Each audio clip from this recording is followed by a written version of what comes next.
I'm going to turn it over to Under Sheriff Dave Walter.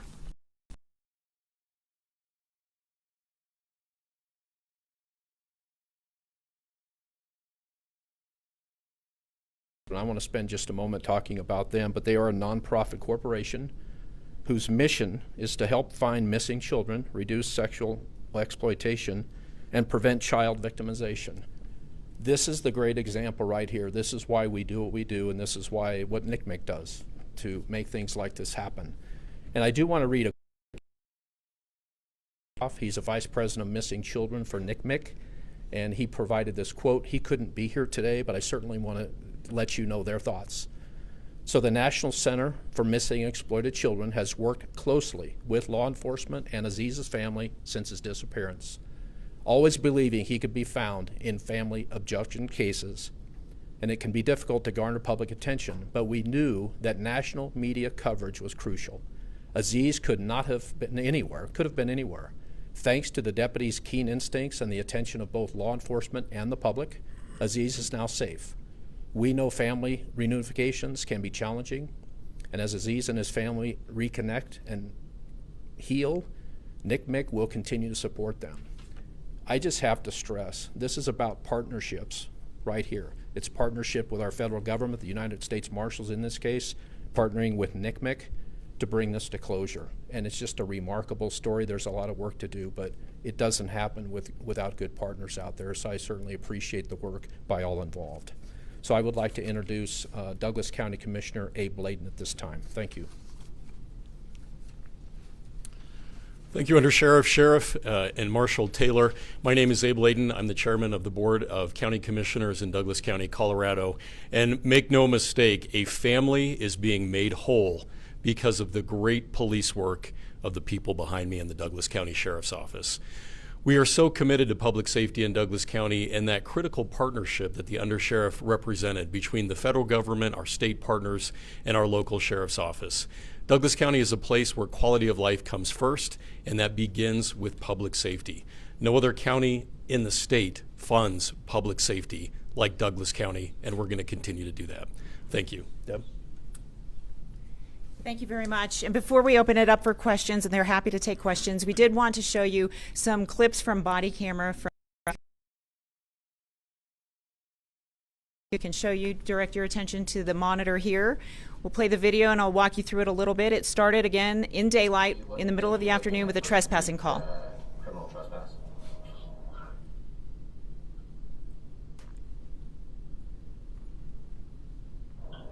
All right. Like I said, I just wanted to confirm that with you and make sure that that was the route that we were wanting to go.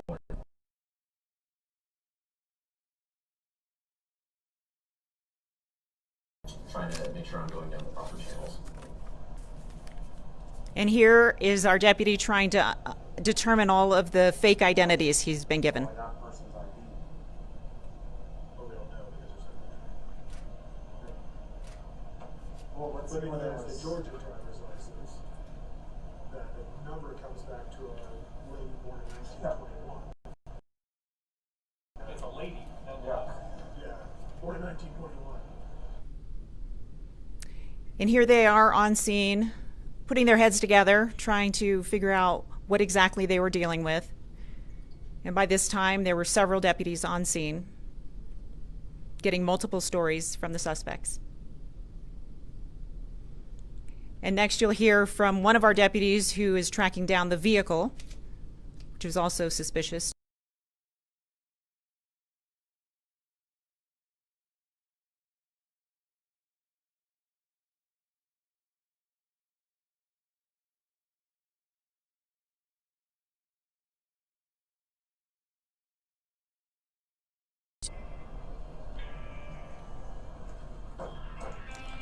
And next is what I like to describe as the aha moment, when the deputies realized that there was a warrant out for this woman's arrest and that children were involved. Does it say what agency?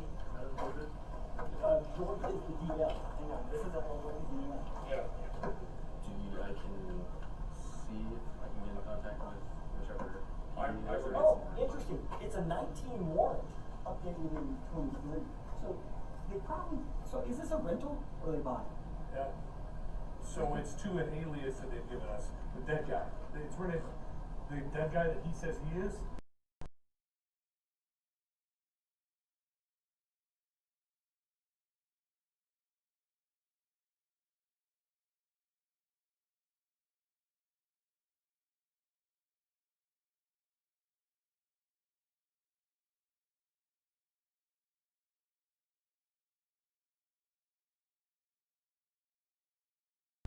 Louisiana has a phone number by the way. There, you'll have it all. You'll have her name, date of birth, and what.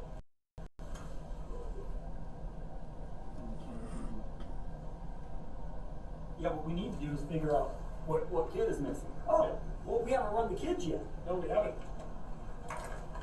No, just a listing. No. Oh, there it is. Yep, that's her. So what's her? Just unbelievably phenomenal police work, and I'm so proud to be part of this agency. And with that, we'd like to open it up for questions if you have any. How did the reunion take place? Sheriff, were you there? Who was there when the child was reunited with the family?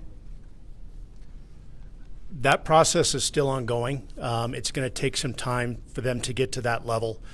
After Aziz was abducted 7 years ago, that is a slow process, and it's still ongoing. Were they casing homes in the neighborhood, or what were they doing there? The question was, were they casing?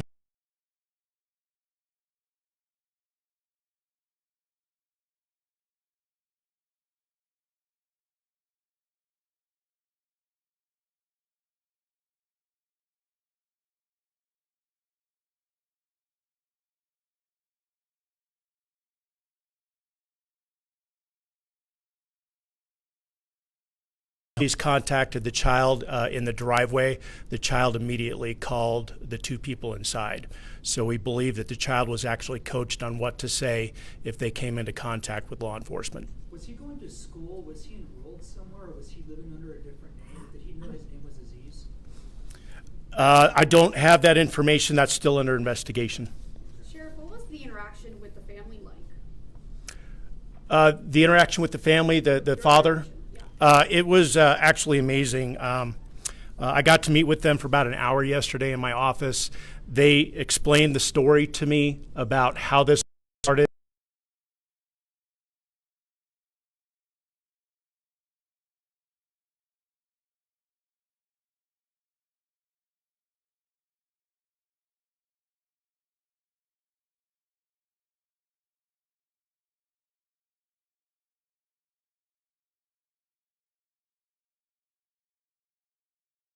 Led them to Colorado specifically and to Douglas County. They're just in this process, but what led them to Colorado? Do we know? The question is what led them to Colorado. That is still under investigation. We believe that they have actually been all over the country. Sheriff, was there any indication that any harm had been done to the missing child? The question was, has there been any indication that there was any harm done to the child? No, both children that were contacted appeared to be healthy. Where's the boy now, Sheriff? Has he been physically reunited with his father, or is that still, like you say,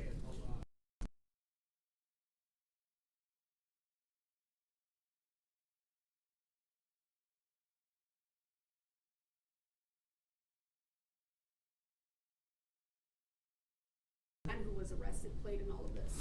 The question was what was the role that the man had to play? That he was involved in terms of being an associate with Rabia. There are several charges in relating to fraud. There were several identifications that were discovered in the vehicle that our detectives have done a search warrant on. And so again, that there's a litany of charges that he is also facing.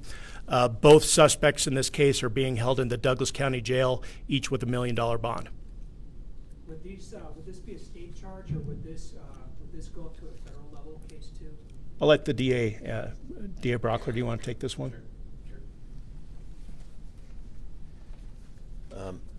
As for the charges, there are state charges right now. Whether or not the federal government would choose to get involved in this because of the interstate play of the transportation, that's a conversation we haven't had yet. I haven't talked with anyone from the U.S. Attorney's Office about that. I should also say this as we start talking about the case that exists now and what the next steps might be. We have to presume these people innocent, no matter how it seems on videos and Netflix and whatever. For this system to work, we got to presume them innocent of these charges to move forward. I'm happy to stand here, by the way, and answer any other questions that you have. Can I throw out a couple things so that you know? March, what's the date? 27th is going to be the preliminary hearing as it's scheduled now for both of these individuals. They each face a number of charges, more for the male than the female, and I think it's 14 total for the male. And I keep looking back. You should know the two hardcore prosecutors that are in part handling this are just off camera here.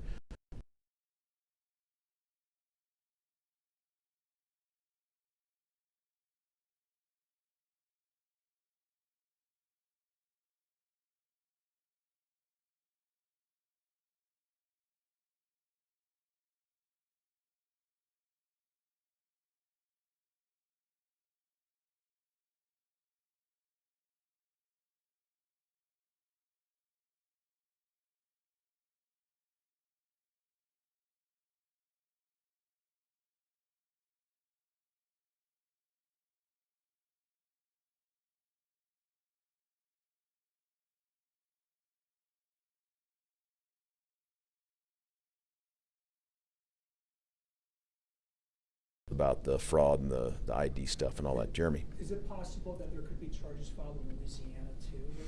Undoubtedly, undoubtedly. And I think that's the other question that you're probably driving.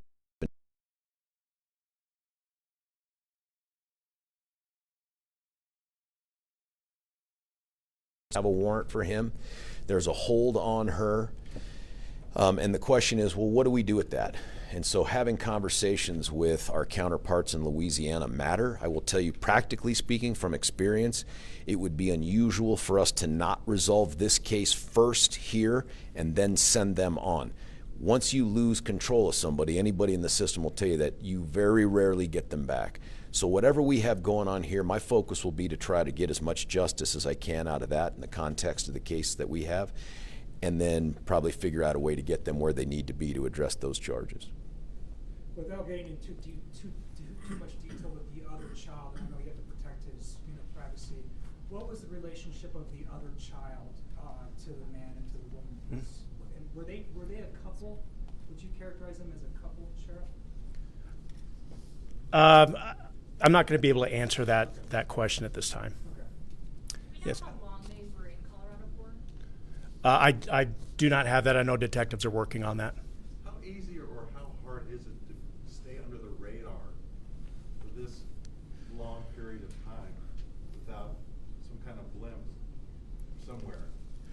Well, honestly, it's attention to detail. Again, I'm just speculating. I'm guessing over the last 7 years, they've probably had contact with law enforcement, whether it be a traffic stop or what have you. And that law enforcement officer may have just taken them for their word.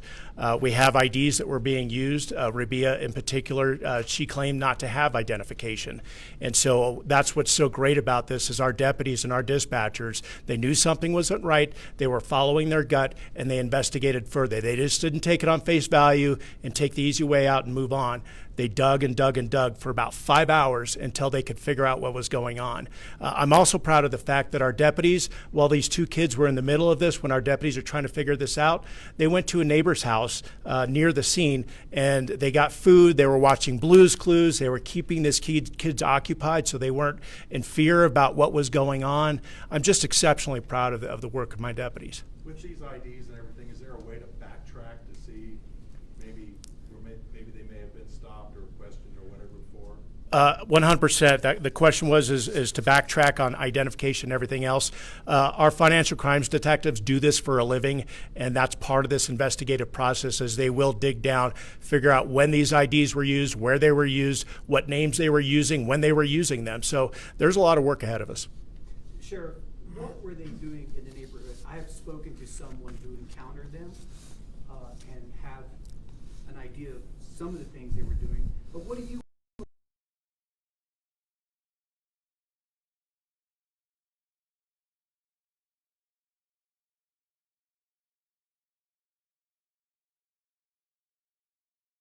As far as what their end goal was, I would only be speculating that time. Our deputies or detectives are still working on that. Did it appear they may have been trying to steal anything, or what were they doing at that house? I don't know.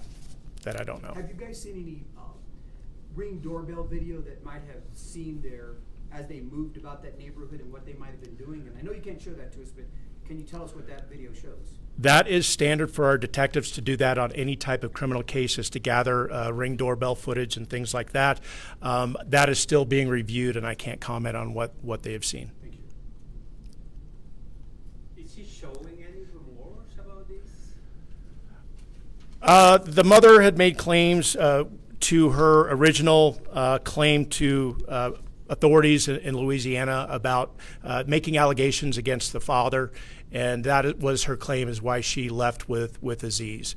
As I mentioned before, those charges in Louisiana have been dismissed, and when the mother absconded with the child was when the father was going to get full custody.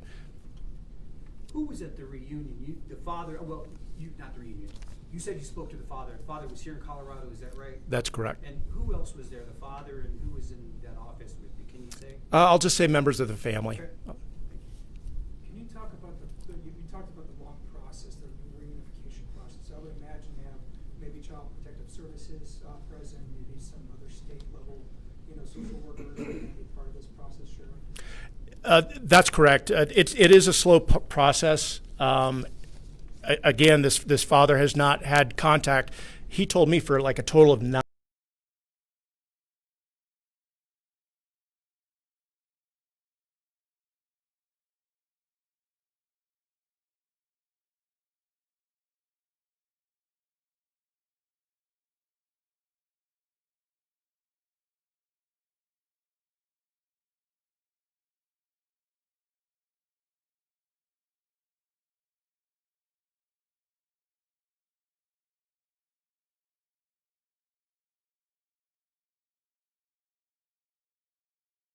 Contacted. They were both very nervous. Their stories were not adding up. Our deputies would ask them, what's your date of birth? Okay, how old are you? Basic police 101 stuff that we use on a daily basis to when we think people are lying to us. These are the tactics that they use to figure out that they were in fact being lied to, that there was more going on here, and that they needed to dig deeper to figure out what was going on. Is there any concern that they were going to escape or drive off or anything like that? Did the deputies ever feel that? Not that they have told me. Our deputies do an amazing job, so that is always a consideration for our deputies on the street when they're dealing with any type of an issue. One of the many things that they are dealing with when they have contact with any individual is what the unknown could be or what could happen. So there was no real concern of that, just because our deputies do an exceptional job. How long did it take from the time they arrived at the scene for this? It was a very serious, dangerous matter. An hour, 2 hours? They were out there a total of 5 hours to get this figured out, and detectives eventually responded. They knew something was up within the first few minutes of arriving, that just things were not adding up. There was more to this going on. Just the stories weren't fitting with, a typical contact of somebody not breaking the law. And Sheriff, you may not know the answer to this question, but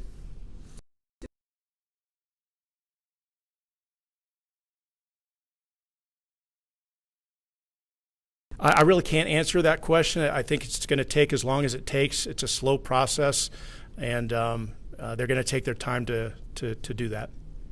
And really, we've never experienced something like that before. So, are there any other questions? I would like to wrap up by just saying, asking the public, like Vicente mentioned, if you have any information about where these individuals have been over the past stoppers, and their number is 720-913-STOP.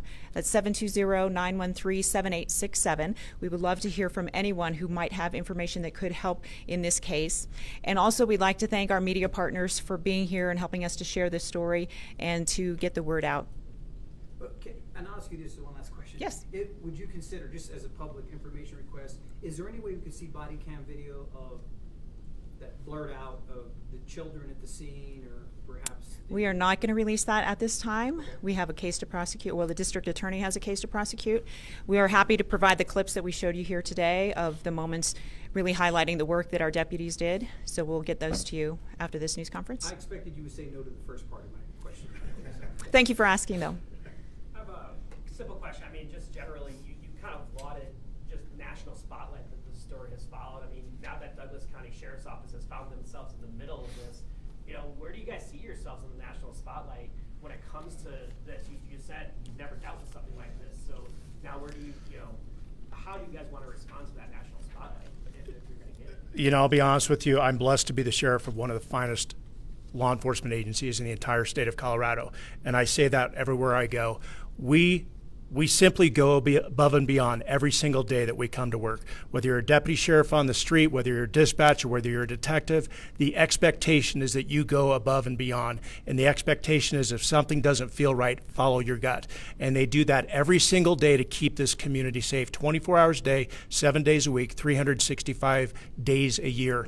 And that is the culture that I have not only helped build, but to maintain in this organization. And I have just an amazing staff, both commissioned and civilian. We're just very blessed here. We take public safety and crime fighting very seriously here.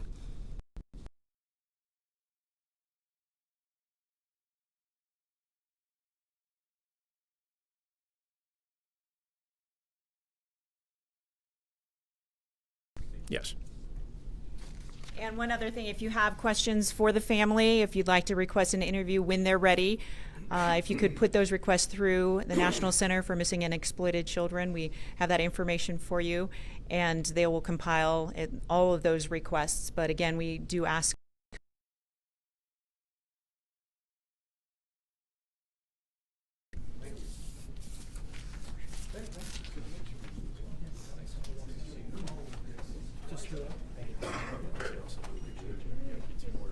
In order, right?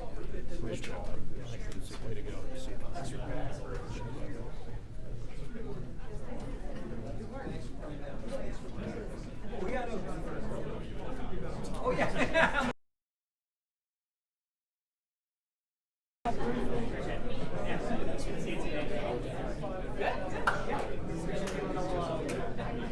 I'll be asking you for supper. I'll make a request. Thank you so much. Appreciate it.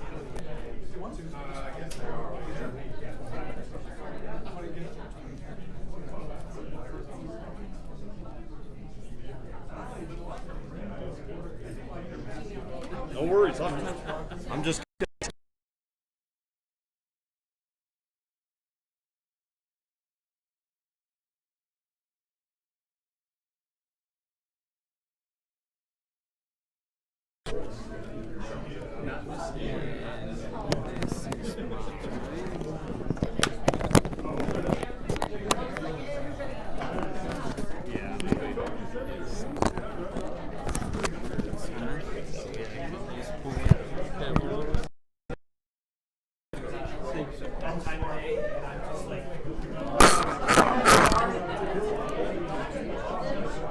I was just gonna unplug it and then pull it through.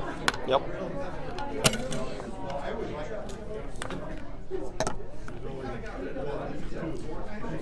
This one out. Good.